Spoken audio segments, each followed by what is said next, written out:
So on the weekend, I took a trip to Saskatoon via Moose Jaw. That's about a 2.5-hour drive. Saskatoon is our sister city, which is much better than us and has all kinds of wonderful things, which I tried out. They're so much sexier in Saskatoon. Oh, yes. But I stopped at a funeral in Moose Jaw, which is about an hour's drive to from my home to the church or whatever it was. And I used a Better Route Planner. Remember, I'm using a Better Route Planner with with Android Auto, so it's on my screen in my car. I'm trying to replicate the Tesla experience the best I can. Yeah. So I paid for the subscription for that, which is like €7 a month or something. I don't know what that translates into, but for now, Rivian. Well, that's about $400. Stop it. See, last week, James might have bought into that. But this week, James, a little sharper. So, yeah, I'm using it with a dongle that plugs into the computer port on the car, just this little thing, and it connects to Bluetooth on your phone, and it uses the app to get the live battery data and the consumption, and it gives you a very accurate reading. So when I set out for Moose Jaw, it said that I would use 25% of my battery. And I didn't believe that because the last time I went to Moose Jaw, it used more than that. But it ended up only using 21% of my battery. So it was, I had a bit of a tailwind. It was, 11 degrees Celsius instead of freezing-ish, around freezing last time. And yeah, so I was very impressed with that. But the big test, Brian, was when we turned north to go to the other city, because when we came out of the funeral after an hour and a half, it was pouring rain, and it never stopped pouring rain. And the wind had shifted, a front had moved in, and there was this 30 to 50 kilometer an hour headwind. Very different situation. So I thought if it survives this, then it really is using weather data, and it really is being smart. And yeah, it did. It nailed it.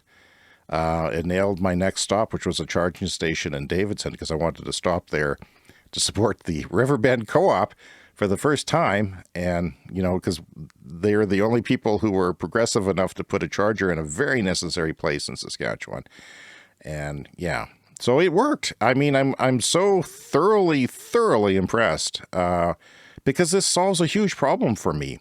You don't know what it's like to be a non-Tesla driver with an EV on the highway. You're just doing calculations and logarithms and slide rules and all kinds of things, trying to figure out, are you going to make it? This solves that. And furthermore, it is advantageous for me to actually pull in at a lower state of charge and have the confidence to do that, because the charging curve for my Bolt, it's a slow charge, so it's going to charge more if you have a drained battery than if you have like a quarter of a battery. It'd be better at like 5% than it would be, because you'll actually spend less time.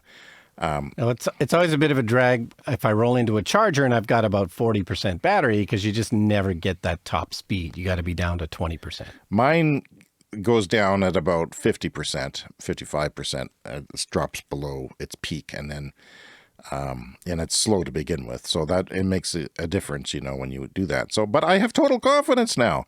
I'm very curious to see what it's going to be like in really cold Canadian weather that we have here, to see, because it did lower its estimate by 1% when I turned up the heat in the cabin. So, but then it did it fairly soon. The calculation wasn't a surprise or anything. It was there, but it hit it bang on, and that is tremendous confidence for driving. It's like when I did my Vancouver trip in the summer, a very long trip, many days there and back. I was constantly calculating when my son drove. I was, trying to be cool, but I was constantly, searching and doing and sweating at some points. Well, this is totally fixes everything. It takes the thinking away. And I highly recommend it. Now, I've heard, people say they didn't work out for them as well or as accurate with other cars. And to them, I say, have you inputted all the settings properly? If you go into your settings, you can customize it. Because generally, in a Better Route Planner. Generally, a car is considered, the weight of the car plus 180 pounds or 160 pound driver or something like that. So anything in excess of that, you can add there. It has to be in kilograms, I think. I'm not sure, but you could figure it out. And I did that. I put my own massive weight in and my family's and some luggage. And I also said what speed I would drive at. So I told it basically I would drive 101% of the speed limit. So, because I wanted to just see how it worked with the speed. But on the way home, I had lots extra and it was, I overestimated too. So I said, well, I could just burn off some of that extra juice with some speed increases. But it turns out that the weather was so poor, I didn't want to go faster than the speed limit anyway. Yeah. But yeah, it was just fantastic. And I want to say a shout out to the Riverbend Co-op in Davidson, Saskatchewan. What a great place. Charged up there. And the other charger was in French again, like it was in Swift Current and my other trip. So I phoned them and this guy couldn't fix it, but he's put a ticket on fixing it because I saw it on PlugShare. And I always use PlugShare. I log in whenever I'm charging just to help other people out. I did that at the hotel as well. The hotel that was so good that Brian Stockton actually stays there from time to time is the Holiday Inn Express College, which is full of academics and sports teams, university sports teams, as opposed to rednecks and farmers, which is what I'm used to at my other hotels and semi-homeless people. But yeah, it was a nice hotel. It had 3 chargers, 2 in the parkade and 1 outside at the wall of the building that had a lock on it. So you had to go to the front desk and ask them to come out. But unlike other hotels that I've been at, they knew about it. They said, yeah, we know where it is. It's there. It's all good. It's not something that's foreign to us. And as you said, they're probably getting a lot of users because they have the most EV chargers in that city of a hotel. Yeah, it's probably the number one destination for people for looking for that. Yeah, so I'm just happy with the experience. When I got to the 2 EV charger stalls in the parkade, or parky, what would Americans call a parkade or anyone else? Well, parking garage. Parking garage, I okay. don't know. It was like a lower level of parking garage. And there was a Outlander PHEV, like the plug-in electric hybrid, so it has a small battery, but it was parked there for our whole stay, both days, plugged in to its tiny little battery, which I'm sure took maybe 2.5 hours at most to charge. But yeah, I got a free charge, so my trip cost, less than $10. It's just crazy. And, there's this program from our power utility that I signed up for, where they're testing how EV drivers, it was on the Facebook group, and I signed up for it. Some people had trouble because the system broke down, but they're going to pay practically half of the electricity you use for EV charging, plus give you $10 a month per car, plus give you $25 signing bonus at the beginning. So all told, that's going to cut if that comes and works out and I'm not kicked out of the system for some reason, because I'm not a friend of SaskPower. I've criticized them a lot publicly. But if it works out, I'll get, my already cheap EV driving. I can go to Saskatoon for like $3 or $4 instead of $7 or $8 in the summertime. Right. So they're trying to collect data for the EV revolution. Now, if it's a Tesla, I think they use the Tesla radio cell network somehow.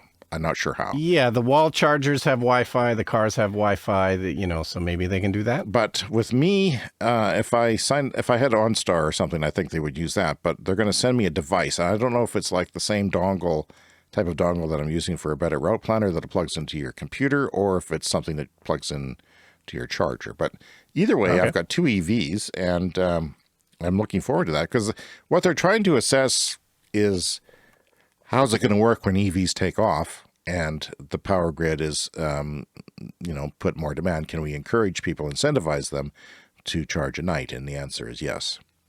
Because if you pay for half your gas, if your gas is half as much at night and you can get it in your driveway, then of course you're going to do that. Yes, and eventually they're going to go to smart meters, and eventually we will have time of day pricing here. Yes, they're spreading out the time of day meter, or pardon me, the smart meters. I'm talking to other people who are getting them recently. By the way, we talked last week about the Chevy app also does this. It will try to route plan for you. No, does not work well. No. Does not work. I would be stranded if it's very optimistic, and And you'd have to pay for the OnStar service to get that or something? No. No? I can use it in my phone app, but I can't, I can't use it on the car screen. But I can use it in my phone app, and it did not work well. It was way off. It was. Okay, so you could actually use both at the same time to compare. I could, yes, and Yeah. no, not good at all. And it claims to use terrain and live weather too, but no, I'm sorry, it does not.